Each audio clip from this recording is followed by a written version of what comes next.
I want to thank everybody for joining us today. I'm Steve Bagdasarian, Chief Commercial Officer of Comscore, kind of the facilitator of today's conversation. Great group here to start some dialogue, and I'll introduce them in a second. But the short story is the format here. We're going to do just a little bit of a conversation on our side. Hopefully that seeds some thoughts, and then we'll put the mics down, shut the cameras off, and then hopefully have a meaningful conversation about how we're seeing the space around the creator movement really begin to build. So with that, very lucky to have Baylee Lefton here, creator, founder, Abebe. We've been working on Abebe Radio. John Battaglia, head of social and creator for YouTube. Jarret Myer, CEO of UPROXX, and the one and only will.i.am. Hey, what's up, guys? What's up, So, look, I kind of wanted to start off, obviously, I really wanted to kind of talk and maybe lay down the landscape here a bit. The creator, I mean, this is a fascinating camp, right? I think there's 250 creators that are here, and then probably another 150 that are not official that have shown up to participate. This landscape's moving dramatically fast, and it's becoming a really meaningful part of just the ecosystem of the changing media landscape. But when you think about yourself, your background, your experience, the role that mentors help shape the way that you think about the creative process, right? Musicians are the original creators, at least the way that I think that some of us see it. I did. But the role that mentorship, with Jimmy Iovine and Eazy-E, how they kind of brought you through the process of developing the art and the influence and the importance the way that they have. How do you see that as it relates to the ecosystem today and how creators, are going to need some aspect of that mentorship, that influence to be able to develop the space even further? We're in a real unique place because at the time you were lucky to come across a Jimmy Iovine. You know how many creators are actually wish that were actually better than me? They just were not in the network or didn't have the ability to have Jimmy in their life. There's probably far more greater creators than me that just didn't have the network. You know how many awesome rappers, producers probably never had a chance to meet Eazy-E? So I'm lucky, and I was driven to find myself to be in that network to meet Jimmy, and then be ready and self-aware on how to be mentored. You also have to be in the mindset to be mentored. So we live in a world where people feel like they know everything, and they won't allow themselves to be mentored because social media tells them you're the best, or they're looking to be told they're the best. Your mentor tells you your shit sucks. Your mentor is like, yeah, you got to get this shit together. And a lot of times people don't want to hear that. And then you have like AIs that just tell you everything's fucking dope. And tomorrow's mentors will most likely be software, because now the mentors, they want to be stars too. So the 50-year-olds are still 20. When Jimmy was my mentor, he was 50. Okay? So now the 50-year-olds, I'm 50. Shit, I still want to be a star too. But at the same time, I want to mentor. But even if I tell the truth, they're going to be like, you hating on me. Like, no, bro, your shit sucks right there. I'm just trying to be real. You can't be real.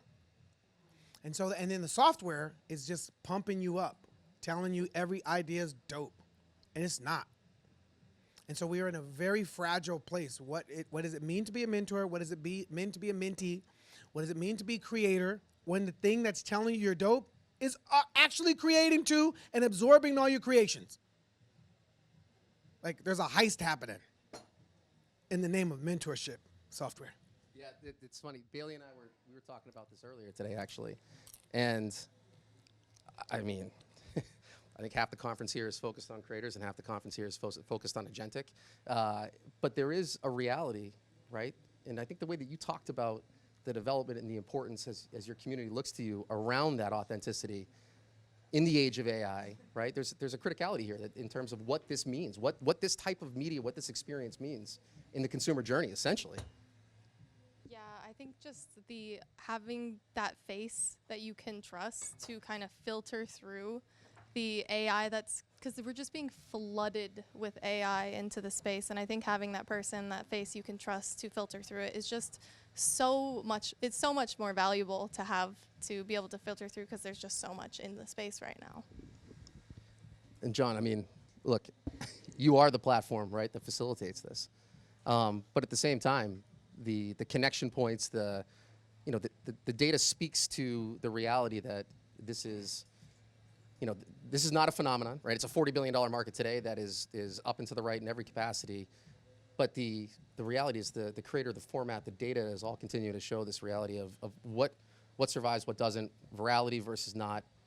I mean, how are you guys seeing that as it relates to the performance of this channel? Yeah, just to comment on something Will said, which is totally true, right? Like, every time you interact with Gemini or AI systems, it tells you how good everything is. That's great. Like, we love this, right? And in reality, that's not completely true.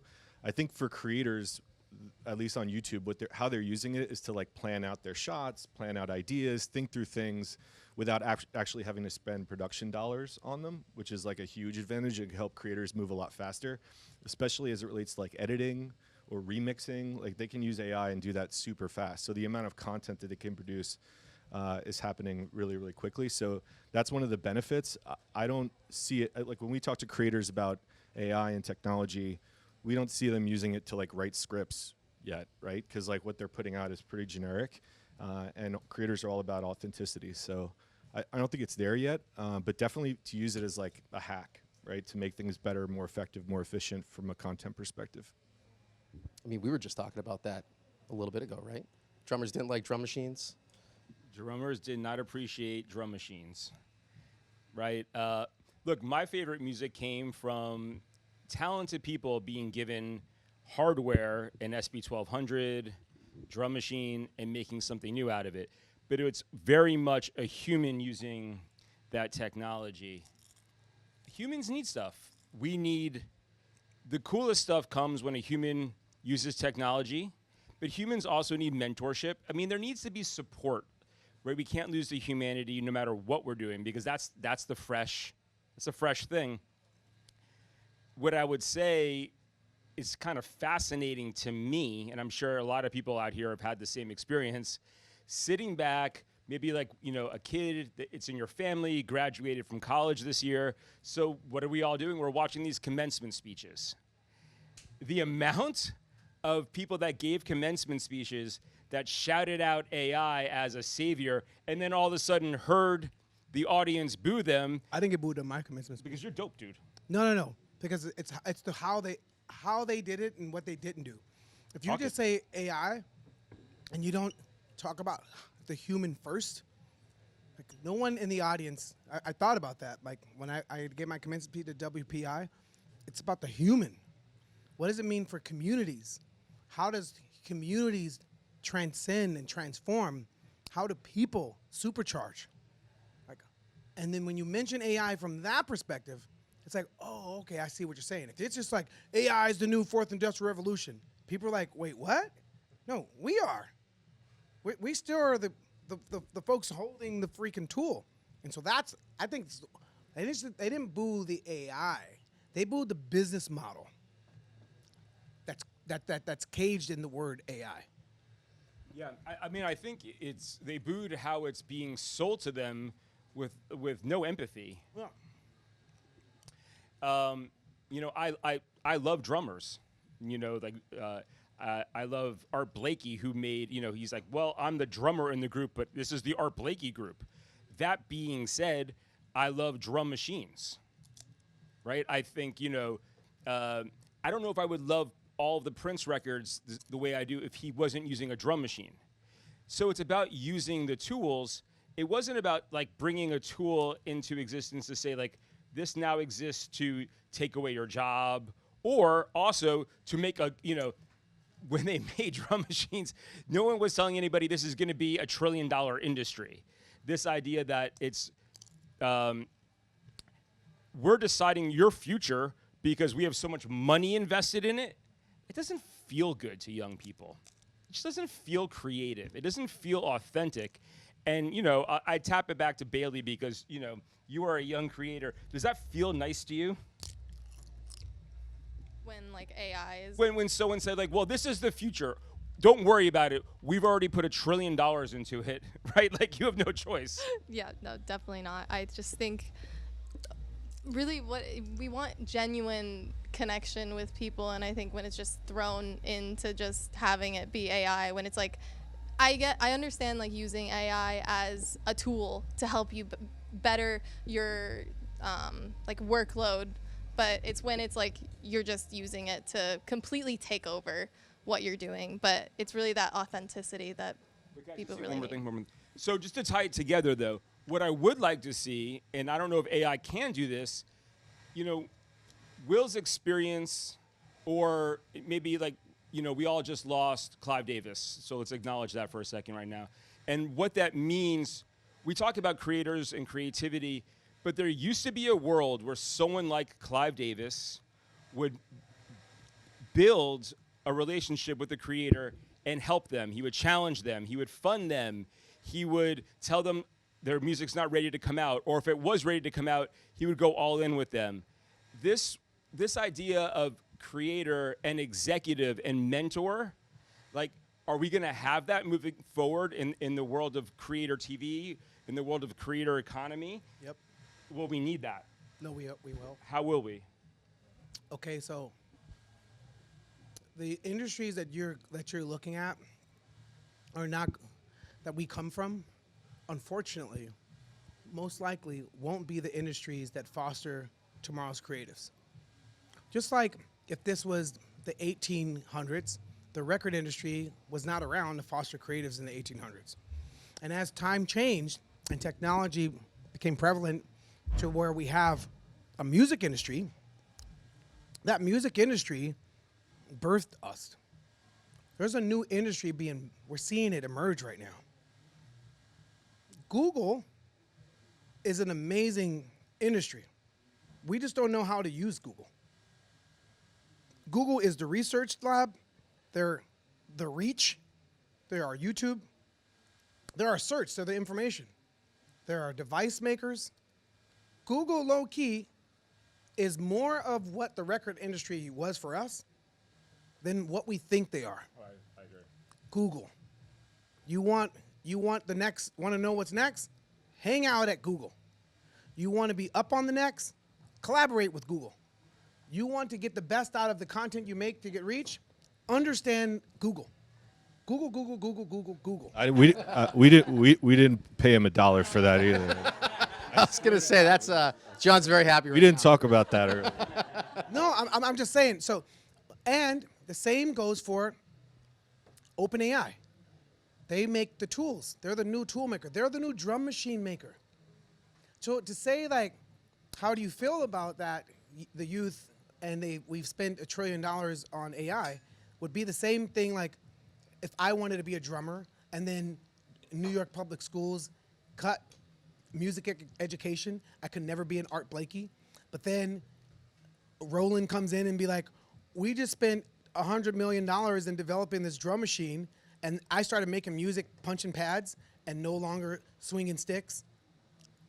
I still have a pathway into music. So the same is for, it's not a drum machine anymore. It's an everything machine. That machine can now make everything. We went from drum machine specific to an everything machine. And those everything machine makers are the OpenAIs, the Anthropics, the Googles. They are now the new machine. The question is, are we going to rage against the machine? The question is the machine public enemy number one? Or is the machine tool? All groups, by the way. Yeah. That was pretty good. Just to build on that, something that we tell our employees is that AI is never going to take your job, but you will lose your job to the person who knows how to use AI better. And we say it to creators too. We say like, You can go out there and make authentic content and not rely on AI, but the creator who's using AI, but more effectively than you, is going to get more subscribers, is going to get more views, is going to make more better content. So it's an opportunity to embrace it versus feeling like it's replacing you. Yeah, but that doesn't mean like you're using AI and your content is 100% AI and you're cosplaying an artist while the AI did everything. You could use AI like, where am I going to plan my tour? Hey, where am I going to strategize on how to maximize your reach? AI does not necessarily have to be the paintbrush painting. AI could be just the strategy and how you strategize. And everything that you make is 100% human music. Because as there's this onslaught of like AI stuff, there's going to be this, did you see that Broadway play? Oh my gosh, did you go to New York and see that busker there? He or she rocks it. They rock it all the time in New York. So live, raw improv, like you just made that up right now? Yep, I just made that up right now. Golden nuggets. I shit out golden nuggets every time I step up. Improv is, people that don't read from fucking teleprompters is gonna be the most talented skill. Like, yo, you didn't write that speech? No. Why would I have to write a speech? I live this shit. Because now you have people that lived it that like read and motherfuckers see the eyes moving and shit. There's gonna be a world right around the corner like, I want real raw stuff. And there's gonna be a market for it. And the part that I geek out on is that AI music or AI film and human music is all sharing the same fucking file. Whatever DSP it is, whether it's YouTube or Spotify, it's still an MP3, a WAV, and an AIFF. There's gonna be a group of people that are like, let AI share and have waves and MP3, MP4. Human-made music, human-made films. We need to have our own file that AI cannot intervene on. And that's gonna be a POL dot file, like the song dot POL. And that's gonna be a proof of life. How do you have proof of life? Biometrics. You're gonna be in the studio playing the drums. The biometrics is gonna freaking like understand the intensity of the drum, the intensity of the strum, the intensity of the mic, the singing and the hum, the intensity of where it came from, and the location, and the sweat. And then that file and then the player has to change because MP3 player is just a pause, same as ours, like a record. So that means the file and the player has to change to get more of the proof of life. So when you make the content, the human can be like, and this is what I meant from that. This is the shit that I lived through when I wrote We're Just Ordinary People. When I wrote Where's Love, this is how I felt. AI can make a lot of stuff, but what did it feel? Where's the rinse out? What's its perspective? And it could mimic it. It could cosplay a feeling and lived experience, but how can you authenticate it that it was a lived experience? That's why humans need our own fucking file, a POL, proof of life. I stepped into the studio. There should be a mic. There should be a camera on the mic. There's a camera on my motherfucking phone. I don't know why, but there is. Looking at me as I'm swiping and I'm scrolling, seeing my facial expression for all that shit. How come everybody else gets to know my shit, but I don't get to know my shit? My songs don't know how I felt when I sung it. So I'm putting out content that doesn't take my expressions in, but for some reason TikTok and Instagram gets all my expressions when I see the content. That's a fucked up fucking experience. So even how we deliver our stuff is ass backwards. We're not even thinking about what is the fucking container. We're just thinking AI, shmai, AI, AIO, old McDonald had a farm. This is how it go. And they're fucking us, bro. We need to understand that we are a fucking huge ass industry of creators. And that creator needs a container. And that container needs software of our own. And the moment you step up like, yo, let's fucking bring it, swing it, my fans dropping, still got fans popping, that's what's happening. You know what I'm saying? Like that. All right, sorry. No, look, but I think this is, but I think this is also an interesting moment, right? Where when I think it's just about the moment that social video has had, right? Social media in general, and the marketing opportunities. I mean, there's a lot of brands in this room, right? Thinking about decisions of where to put dollars and how the performance of those dollars work. But this movement away from, I'm going to chase virality, I'm going to try to find impulse, I'm going to, pressure test whatever I can to be around the moment when the moment hits versus the consistency. I think that's the thing that we see, at least in the data on our side, we see it all the time, is the consistency of the creators that are authentic, that do have true fandom, true community. That feels like a dramatic decision point in terms of how we think about the investment into this channel, and then also the investment for the creators themselves in terms of how they continue to build. I mean, I don't think we can disagree with that, and I think from a brand perspective, for those in the room, right, that's what you're looking for. I mean, we're talking about this area of the ecosystem challenging 100-year-old media brands, right? Workflows that have been in place for decades, but at the same time, like you can't ignore the reality and the performance of the channels themselves, when the formats are also in changing as well. Yeah, I think when I was talking to brands in 2024, we were talking about one-off sponsorship opportunities to bring a creator and a brand together. And now it's 2026, and we're building out content calendars with creators for a year-long relationship, right? And that's because I think some of the brands have realized like the efficacy of those relationships. When a brand is doing so, like this is kind of a challenge to like the traditional, but you guys know like traditional automotive ads. You have the drone flying around, the car's going over some rough rocks. Yeah. The voice of God is like the new great car, right? Like, and we look at those BAU ads, business as usual ads, and we compare them against creator integrations with those same automobile companies, and we see sometimes a 17x better conversion view through rate. So like the way that consumers are engaging content, they're sick of that. The difference is that the market and the marketers haven't caught on to that. Some of them have, right? Like Unilever saying they're spending 50% of their budgets now on influencer marketing or these types of creator opportunities, but they are way behind, and they're still trying to build around these tentpole Super Bowl events. Why would you build around scarcity events? Like we get more content being made around creators talking about the halftime show for 6 months versus like that one individual Super Bowl opportunity. Yeah. Right. So the whole ecosystem has changed, and it's just about which brands are going to get there first to take advantage of that. How do we use the tools to move from persuasion to, again, the authenticity and trust? I mean, I'm a big New Balance guy.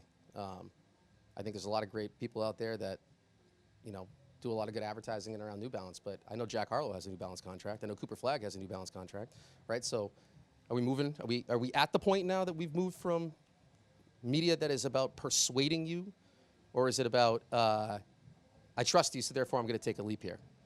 Yeah, I think the one thing that I credit the music industry for inventing and doing a really good job with is the fan club.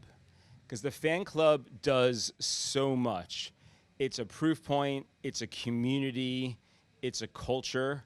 And so when I hear, and I love hearing, that brands are choosing to work with the creator environment or creator TV, not just on a one-off, but on a calendar, that says to me that they value what's been built for a long time with fandom over virality. And I think talking about those two things and separating them immediately is the first step, right? Because if you're just, and Baylee, I know you talked about this earlier, so I don't want to take away your thunder. I will pass it back to you in a moment because you said it so well.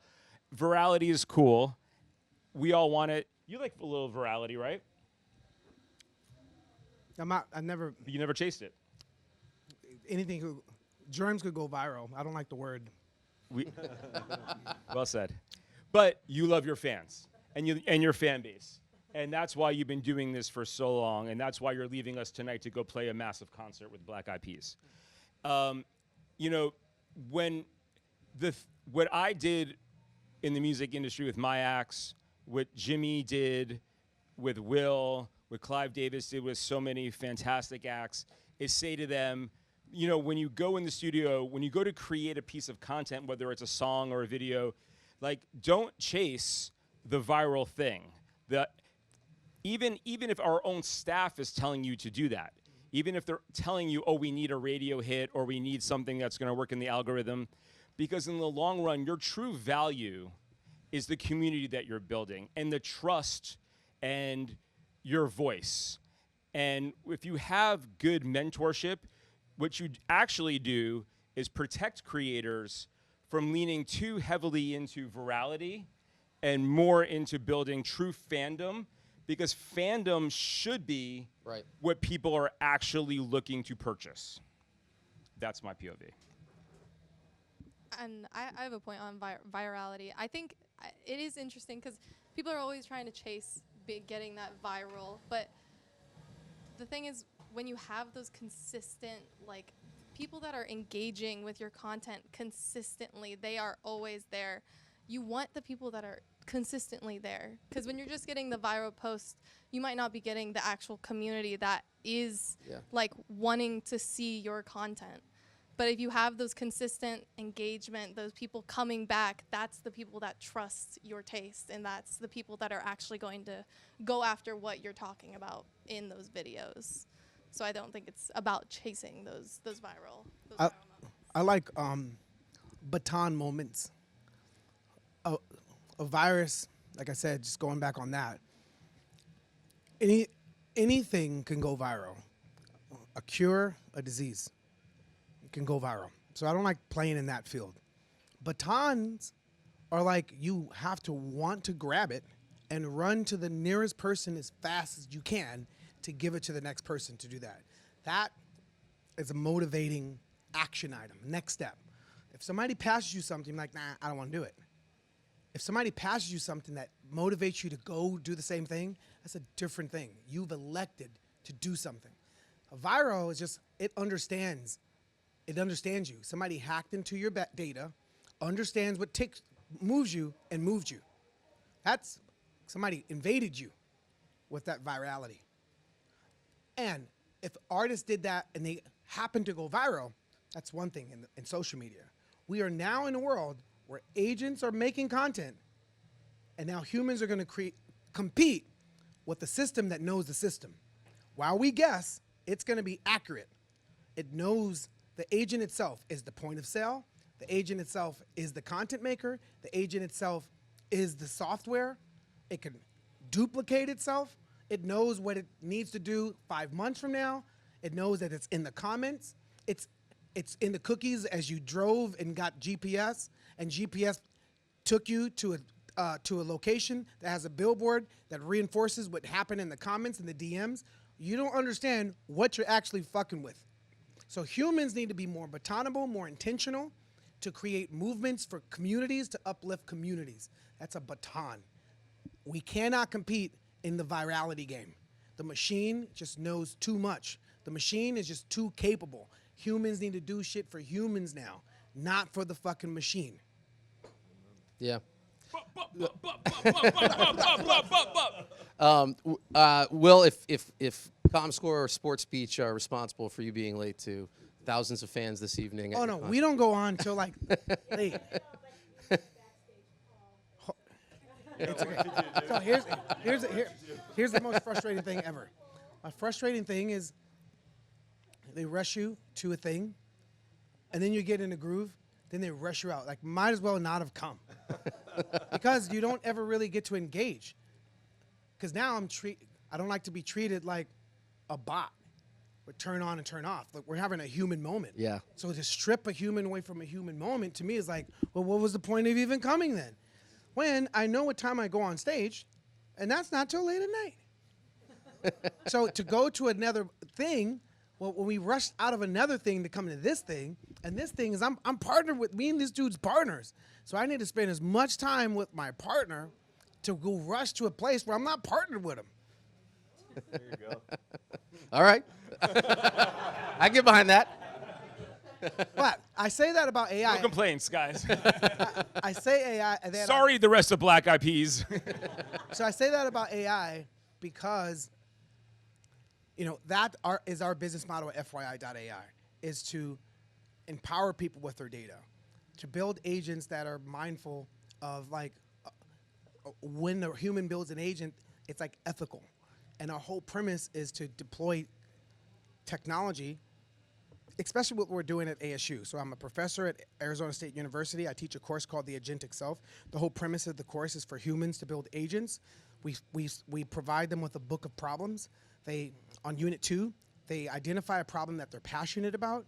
The human and the agent runs at that problem to solve that problem. And then we fund the top 3 solutions. We just announced a partnership with AWS. They're going to fund the agents and the humans solution with their agent that they built. So what's a recipe or a reference that we're trying to duplicate indirectly and directly? So from 1940, 50, 60, 70, 80, 90, 2000, cabs weren't stopping for people of color in New York and major cities around the world. Martin Luther King, Jesse Jackson, Al Sharpton, the do-gooders, folks that were fighting for civil rights, they pushed a lot of things forward. But there's just one little stickler bug that they couldn't solve. Senators, governors, they couldn't solve it. It's been in comedies, it's been in movies. Like, taxi! You've seen it so many times. Coming to America, taxi! King from freaking Zamunda, taxi! Couldn't stop for them. And then Travis and Uber solves it. Since Uber, you've never heard people of color complaining about being picked up and getting to where they want to go. Now, the hood and communities is a gold mine of problems. And now, finally, our hoods are not going to be gentrified with residents and people that build their own agents. Hoods are going to be agentified. And we're partnered with California community colleges. We're starting with pretty awesome colleges in California. And students will build their agent, aim their ambitions, their heart and concerns and love for the community at problems that they've been living through. They solve it. They use their creativity, their imagination to solve that problem, their passion to solve that problem, and then we fund the winner. And that's what we're doing at FYI.ai, edu.fyi in partnership with ASU. We're like intention, purpose-driven. We're on a mission. We need as many people to help us scale this across America. We announced a version of this in July with the ITU for the AI for Good Summit. I'm an ambassador there as well. So AI's, some people are going to use AI for good. There's going to be some people that use AI that mimic social media business model. That is detrimental. If it's like the business model that reflects civil liberties, privacy, data scrape, Yep. in the world that we're living now.